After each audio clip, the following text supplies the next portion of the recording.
Have you ever been hurt so deeply that every fiber of your being wanted to scream, to lash out, to make them feel the pain they caused you?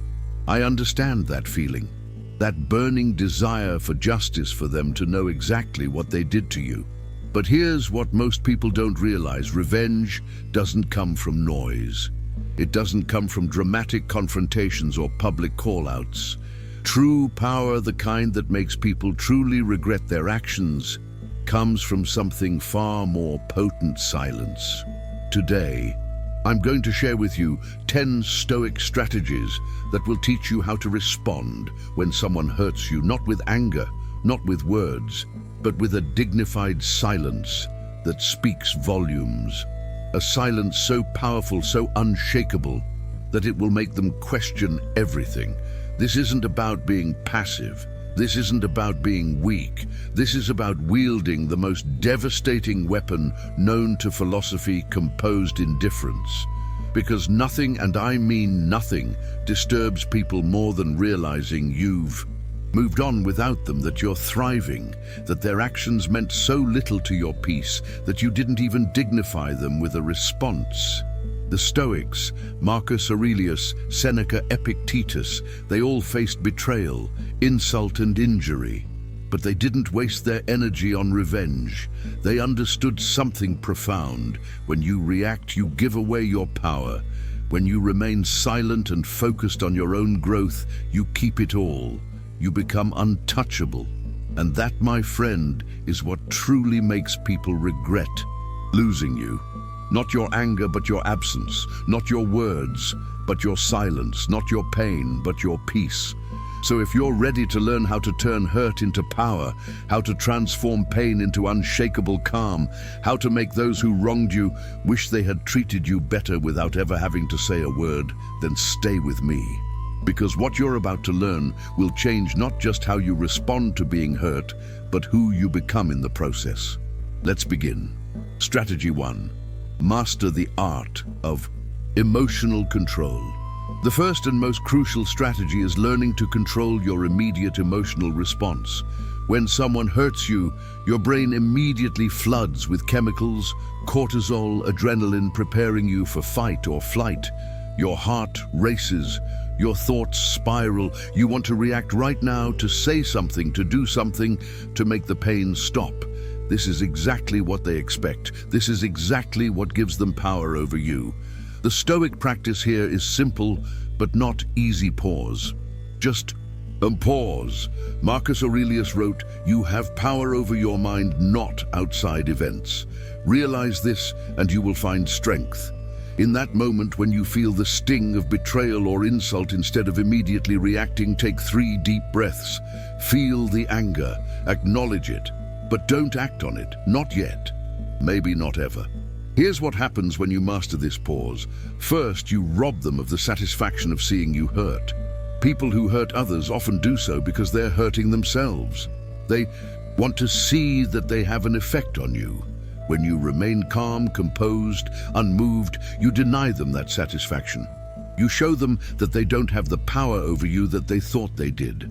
And that in itself is a form of victory. Second, you give yourself time to think clearly. Decisions made in anger are almost always decisions you regret. Words spoken in hurt cut deep, but they cut both ways. When you pause, you give your rational mind time to catch up to your emotional mind. You can then choose a response that serves you rather than one that simply vents your feelings. Third, you begin to build an unshakable foundation of self-control. Each time you successfully pause before reacting, you strengthen this muscle. It becomes easier. You become someone who cannot be easily provoked, who cannot be manipulated through their emotions. And people notice this. They notice that you're different, that you have a quality of calm that most people lack.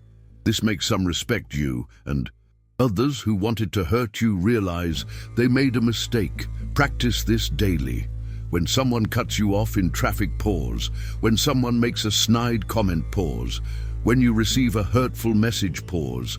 Train yourself in the small moments so that when the big moments come, when someone truly wounds you, you have the strength to remain silent, to remain in control. This is the foundation of everything else we'll discuss. Master this, and you master yourself. Strategy 2. Disappear without explanation. This strategy might seem harsh, but it's incredibly powerful. When someone shows you through their actions that they don't value you, that they're willing to hurt you, that they take you for granted, the most powerful response isn't a long explanation or a heated argument. It's simply to remove yourself from their life. No drama, no lengthy goodbye, no explanation of why. You just disappear. The Stoics understood that your attention, your presence, your energy, these are gifts. Not everyone deserves them. Epictetus taught that we should only associate with those who uplift us, who make us better. If someone consistently brings negativity, betrayal, or pain into your life, you have not just the right, but the responsibility to remove yourself.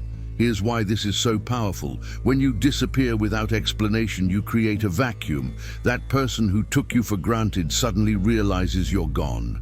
They reach out, maybe expecting you to be available like you always were, but you're not there. They wonder what happened. They start to replay their actions, trying to figure out what they did. This is when regret begins to set in. Not when you tell them what they did wrong, but when they have to figure it out themselves. Many people make the mistake of explaining why they're leaving. They write long messages detailing every hurt, every slight, every disappointment. They think this will make the other person understand, make them feel bad, make them want to change. But here's the truth. People know when they've hurt you. They know when they've been unfair. Explaining it to them doesn't make them regret it more. It just gives them ammunition to defend themselves, to shift blame, to make excuses. When you disappear without explanation, you deny them that opportunity. You leave them with only their own conscience, their own awareness of how they treated you. You don't give them the chance to minimize your feelings or gaslight you into thinking you're overreacting. You simply remove yourself and let your absence speak for itself. This doesn't mean you ghost everyone over small issues. This is reserved for people who have shown a pattern of disrespect, who have repeatedly hurt you, who have demonstrated they don't value you. For these people, silence and absence are not cruel. They're necessary. They're self-protection. They're self-respect. Implement this strategy carefully but firmly. When you decide someone no longer deserves access to you, stop responding. Stop being available. Stop explaining. Just quietly remove yourself from their life. Focus your energy on people who appreciate you, who treat you well, who add value to your life. And watch how powerful your absence becomes in the life of someone who took your presence for granted. Strategy 3. Invest in yourself with obsessive focus. Here's something that bothers people who hurt you more than anything else: seeing you thrive.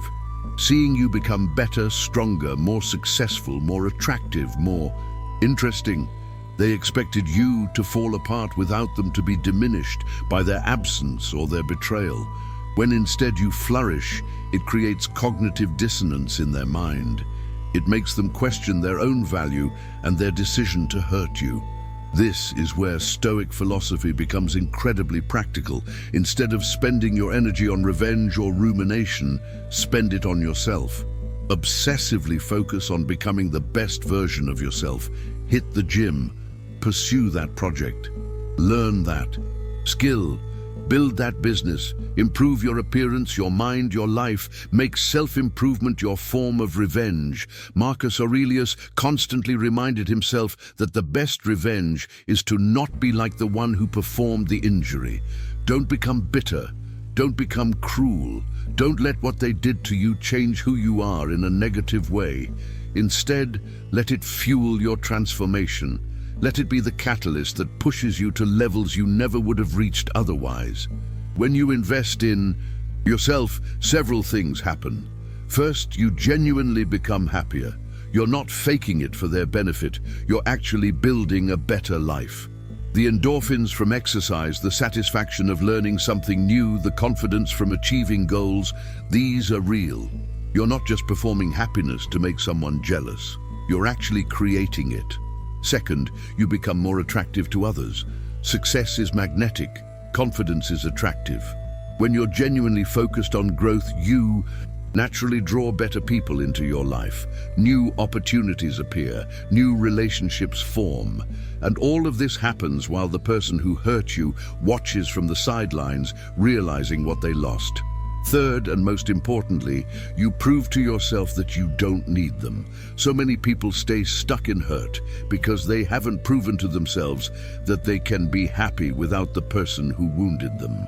But when you throw yourself into self-improvement, when you achieve things, when you build a life you're proud of, you develop an unshakable confidence. You know deep in your bones that you're going to be fine, better than fine.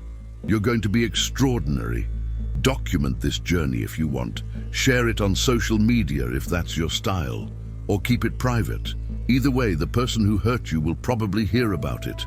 People talk, success gets noticed, and when they see or hear about your transformation, when they realize you didn't just survive without them, but actually thrived, that's when the regret really sets in. Because they realize they weren't your anchor, they were the weight holding you back, and you're lighter without them. Strategy 4, maintain dignity in all interactions.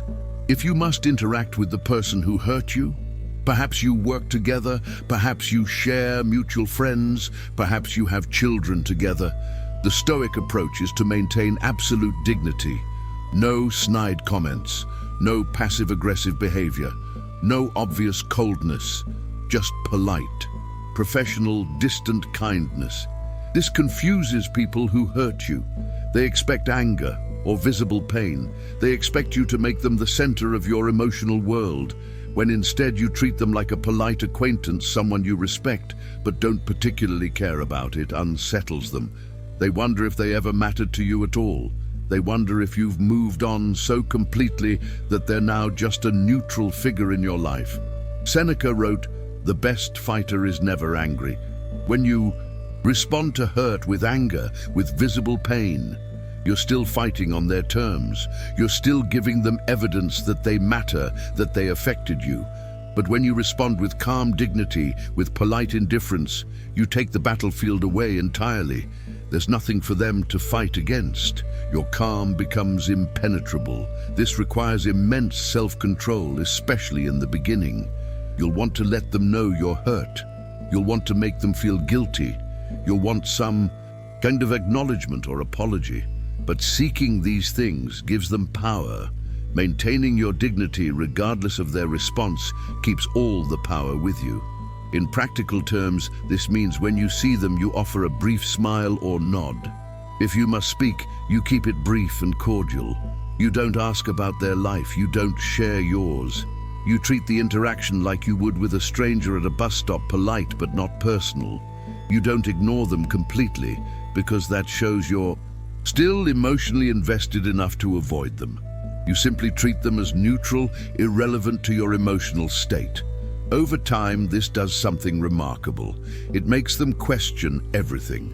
If you don't seem hurt, did they really matter to you? If you don't seem angry, was the relationship not that important? They start to feel diminished, not by your words, but by your indifference. And they begin to regret losing someone who could move on so completely, so gracefully, without them. Strategy 5. Let time be your greatest ally. One of the most profound Stoic insights is that time changes everything. The pain that feels unbearable today will lessen. The anger that consumes you now will fade. And the person who hurt you will eventually face the consequences of their actions, not from you, but from life itself. This requires patience, which might be the hardest part. We want immediate justice, immediate karma, immediate regret from those who wronged us. But the Stoics teach that rushing this process robs it of its power. Marcus Aurelius wrote, "Time is a sort of river of passing events, and strong is its current. The river flows whether you push it or not. Things unfold as they must. When you remain silent and simply let time pass, several things happen. First, your own healing occurs naturally. With distance, you gain perspective. What felt catastrophic becomes manageable. What felt personal you realize was probably more about them than you. You start to see the situation clearly, without the distortion of fresh pain. Second, the person who hurt you has time to reflect. In the immediate aftermath, they might feel justified, angry, defensive. But with time, if they have any capacity for self-awareness at all, they'll start to see things differently. They'll remember the good times. They'll notice your absence. They'll see you moving forward. And slowly, the regret will build. Third life has a way of teaching lessons. The person who betrayed your trust will likely betray others. The person who didn't value you will eventually lose other important people. The patterns that led them to hurt you will continue, and life will show them the consequences. You don't need to orchestrate this. You just need to let time do its work. The practical application of this strategy is simple. Don't seek closure. Don't check up on them. Don't ask mutual friends about them. Just live your life fully and let time pass. Months from now, a year from now, 5 years from now, you'll be amazed at how much has changed.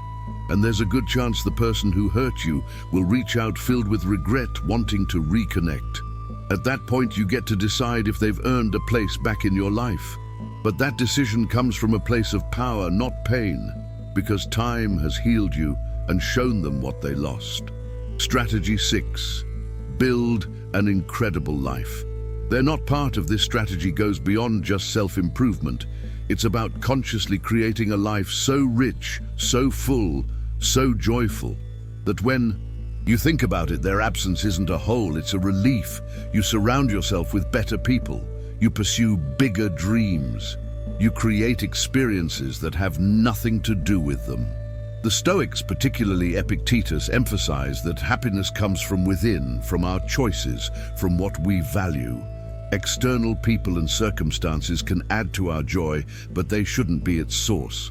When someone leaves your life, whether by choice or by your removal of them, you have an opportunity to build something new, something better, something entirely yours. Start by evaluating what you've always wanted to do, but didn't because of this person. Maybe they didn't like traveling, so you stayed home. Maybe they mocked your ambitions, so you played small. Maybe they monopolized your time, so you neglected friendships. Now do all of it. Travel. Pursue those ambitions. Reconnect with friends. Join communities. Start hobbies. Say yes to invitations. As you build this new life, document it, mentally, if not literally. Notice how you're laughing more. Notice opportunities that appear. Notice people who appreciate you. Notice that you're happier. This isn't about proving anything to anyone. This is about proving something to yourself. You don't need that person. You're not just surviving their absence, you're celebrating it. Here's where it gets interesting. As you build this incredible life, you'll occasionally cross paths with the person who hurt you or hear about you through mutual connections. They'll see photos of you traveling, laughing, succeeding. They'll hear stories about your new adventures, your new friends, your new opportunities, and something will shift in them. They'll realize that they're not in your story anymore, that your life moved on, not just without them, but to heights it never reached with them. This creates profound regret.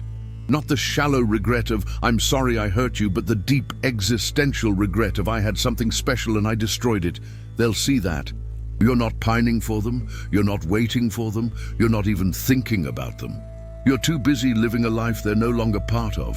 And that realization that they're irrelevant to your happiness cuts deeper than any words you could ever say. Strategy 7. Understand that living well is the ultimate response. The ancient saying, living well is the best revenge, captures perfectly the Stoic approach to being wronged. You don't need to plot.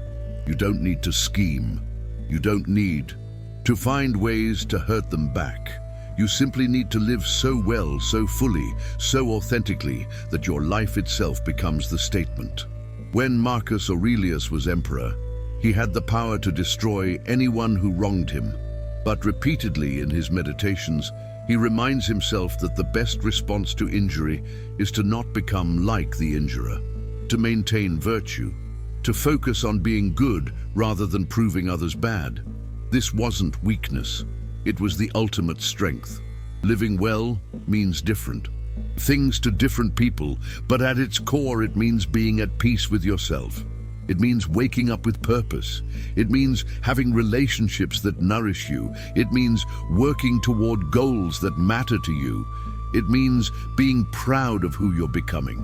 When you achieve this, when your life has genuine quality, the opinion of someone who hurt you becomes background noise. Here's the transformation that happens. At first, you might pursue success or happiness, partially as revenge, partially to show them what they lost. That's okay, that's human. But as you actually start living well, something shifts. You realize you're not doing this for them anymore. You're doing it for you. You genuinely enjoy your life. You genuinely like who you're becoming. And at some point you realize you haven't thought about them in days, maybe weeks. This is when you know you've won. Not because they're miserable, though they might be. Not because they reached out, though they might. But because you've transcended the entire dynamic. You've moved from hurt to healing to thriving. You've built a life where their presence or absence is irrelevant. You're not ignoring them as a strategy. You're genuinely indifferent because you're too fulfilled to care. And if they do see your life, if they do realize what they lost, the regret they feel isn't your concern anymore. It's background noise to your symphony. You might feel a moment of satisfaction, sure, but mostly you'll feel gratitude. Gratitude that they left, because if they hadn't, you never would have built this life. You never would have become this person. In a twisted way, their worst act became your greatest catalyst. Strategy 8. Practice. Selective visibility. This is a more tactical strategy, but incredibly effective in the modern age. Be visible in your success, but invisible to them directly. Thrive publicly, but don't engage privately. Let them hear about your life, but don't tell them yourself. This creates a fascinating psychological dynamic. When you're doing well and it's visible on social media, through mutual friends, through professional networks, the person who hurt you will notice. They'll see you're happy, successful, moving forward. But when you don't engage with them directly, when you don't respond to their messages, when you don't react to their attempts to reconnect, it sends a clear message. You've moved on, and they're not invited into this new chapter. This requires discipline. They might reach out with a casual message testing the waters. Every instinct might tell you to respond, to be polite, to not burn bridges. But remember the Stoic principle, not everyone deserves access to you. Silence isn't rude to someone who broke your trust. It's self-respect. The beauty of selective visibility is that it flips the script entirely. Instead of you checking up on them, wondering how they're doing, they're the ones checking up on you. They're the ones wondering. They're the ones feeling excluded. They see evidence of your life, but they're not part of it. This creates intense regret, because humans always want most what they can't have. Implement this by continuing to live your life publicly, if that's your style, but putting them on mute or restricted lists. Share your successes, your adventures, your joy, but not with them. Let mutual friends be the bridge that carries news to them, but don't give them direct access. Your life becomes something they hear about rather than something they experience. And that distance, that exclusion, speaks louder than any conversation could. Strategy 9. Forgive them, but don't forget. Here's where Stoicism gets subtle. Forgiveness isn't about them, it's about you. Carrying anger, resentment, hatred, it's like drinking poison and expecting them to die. The Stoics knew that harboring negative emotions hurts the person feeling them far more than the target of those emotions. Marcus Aurelius wrote, "The best revenge is to be unlike him who performed the injury." So, forgive them. Release the anger. Let go of the hatred, not because they deserve it, but because you deserve peace. Forgiveness is a gift you give yourself. It's the decision to no longer let what they did dominate your emotional life. But, and this is crucial, Forgiveness doesn't mean forgetting. It doesn't mean letting them back in. It doesn't mean pretending it didn't happen. Stoic wisdom includes practical judgment. If someone shows you who they are, believe them. You can forgive the scorpion for stinging you, that's its nature, but you don't pick it up again. This creates a powerful position. You're at peace. You don't waste energy on anger, but you also don't waste energy on people who have proven they'll hurt you. You've learned the lesson. You've grown from the experience. You've released the emotional charge, but you've also adjusted your behavior accordingly. They don't get another chance to wound you. When you've truly forgiven them in this Stoic sense, something remarkable happens. If they do come back filled with regret, wanting another chance, you can hear them out from a place of calm rather than hurt. You can evaluate whether they've actually changed, whether they deserve another opportunity. And you can make that decision rationally rather than emotionally. More often than not, you'll realize that forgiveness was for you, but reconciliation isn't necessary. You've moved on. They're forgiven, but they're also part of your past, not your future. Strategy 10. Become unshakable. The ultimate strategy encompasses all the others, becoming so internally strong, so self-assured, so grounded that nothing anyone does can shake you. This is the pinnacle of Stoic practice. It's what Marcus Aurelius, Seneca, and Epictetus all work toward every day. The goal isn't just to respond well when you're hurt. The goal is to become someone who can't be deeply hurt because your sense of self isn't dependent on others' treatment of you. This doesn't mean becoming cold or unfeeling. It means recognizing that your worth isn't determined by how others treat you. Their actions reveal their character, not your value. When someone hurts you, it's information about them, not a statement about you. When you truly internalize this, you become unshakable. Building this quality requires daily practice. Each morning, remind yourself of what's in your control, your thoughts, your actions, your character, and what isn't, other people's choices, words, behaviors. When something happens that would normally upset you, pause and ask, is this in my control? If not, why am I giving it power over my peace? Practice this in small ways daily. Someone's rude to you, you stay calm. Someone criticizes you, you consider if it's valid and discard it if it's not. Someone tries to manipulate you, you see it clearly and don't engage. Each time you do this, you strengthen your unshakable core. You prove to yourself that you're not at the mercy of others' treatment of you. When you become truly unshakable, the person who hurt you will notice. They'll try the old patterns, the old manipulations, the old buttons they used to push, and nothing will happen. You'll remain calm, centered, unmoved. This is deeply unsettling to them because they've lost all power over you. They can't hurt you anymore because you've built something inside yourself that they can't touch. This is the ultimate form of making someone regret hurting you. Not through revenge, not through anger, not through showing them what they lost, though, that helps, but through becoming someone who is fundamentally beyond their reach, someone who has transcended the entire dynamic, someone who has used their worst action as fuel to become their best self. When they see this, when they realize they no longer have any effect on you, the regret is complete. Because they realize they didn't just lose you, they lost any power they ever had over you. Conclusion: your silence is your strength. We've covered 10 strategies, all rooted in ancient Stoic wisdom, all designed to help you respond to being hurt with dignity, power, and ultimate effectiveness. But they all point to one central truth: your silence is your strength. Your absence is your power. Your peace is your revenge.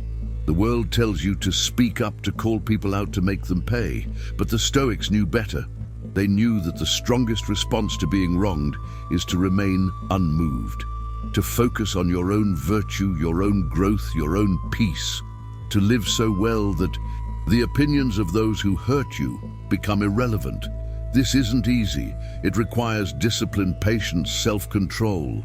It requires you to act against every instinct that says fight back, defend yourself, make them hurt like they hurt you. But when you practice these strategies, when you commit to this path, you'll discover something remarkable. You don't need them to apologize. You don't need them to acknowledge what they did. You don't need their regret, though it will likely come. You need only yourself, your principles, your commitment to becoming unshakable. Everything else is noise. So starting today, practice silence, practice focus, practice building a life so magnificent that anyone who exits it should regret that decision without you ever having to say a word. That's not just strategy, that's mastery, that's the Stoic way, and that's how you transform being hurt into becoming extraordinary. Thank you for staying until the end. If this resonated with you, share it with someone who needs to hear it. And remember, your greatest revenge isn't making them hurt. It's becoming so strong that whether they hurt or not becomes irrelevant to your peace. Now go build that unshakable life, the one they'll regret not being part of.